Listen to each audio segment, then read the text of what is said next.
दर्शकवृन्द नमस्कार। चक्रपथ सडक खण्ड अन्तर्गत नारायण गोपाल चोक तथा चाबहिलदेखि गौशालासम्म सडक अन्यत्र भन्दा निकै साँघुरो भएका कारण यस क्षेत्रमा निकै ठूलो ट्राफिक जाम हुने गरेको छ।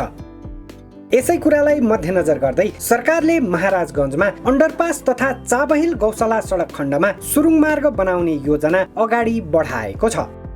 आगामी आर्थिक वर्षको लागि सुरुङ मार्ग तथा अन्डरपास निर्माणमा बजेट समेत विनियोजन भइसकेको बताइएको छ।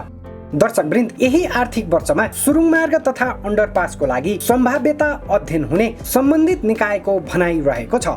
सम्भाव्यता अध्ययन सकेपछि विस्तृत परियोजना प्रतिवेदन DPR को काम हुने समेत बताइएको छ। करिब 27 किलोमिटर लम्बाइ रहेको चक्रपथ चीन सरकारले निर्माण गरिदिएको हो भने कोटेश्वर कलङ्की सडक 8 लेनमा चीन सरकारले नै विस्तार गरिदिएकोमा अब कलङ्कीदेखि वसुन्धरासम्मको यो सडक विस्तारको क्रममा रहेको छ। महाराजगञ्जको थोरै क्षेत्र तथा चाबहिलदेखि गौशालासम्मको यो सडक खण्डमा नजिकै धेरै घरहरू रहेकाले यो क्षेत्रमा मुआब्जा वितरण गर्न पनि अर्बौं खर्च लाग्ने देखिन्छ। यसै कारणले पनि यस क्षेत्रमा सरकारले सडक खण्ड फराकिलो बनाउनु भन्दा सुरुङ मार्ग तथा अन्डरपास निर्माण गर्न उपयुक्त देखेको हुनुपर्छ।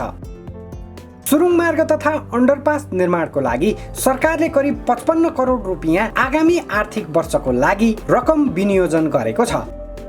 दर्शकवृन्द, यस क्षेत्रमा सडक विस्तारको काम आगामी दिनहरूमा कसरी अगाडि बढ्ला त्यो त पछिल्ला कामहरूबाट प्रष्ट हुँदै जाने नै छ। सरकारको यस प्रकारको घोषणा यहाँहरूलाई कस्तो लाग्यो? सुरुङ मार्ग तथा अन्डरपास बनाउन सरकारले कति समय लगाउला? यहाँहरूलाई के लाग्छ? कृपया कमेन्ट गर्नुहोला।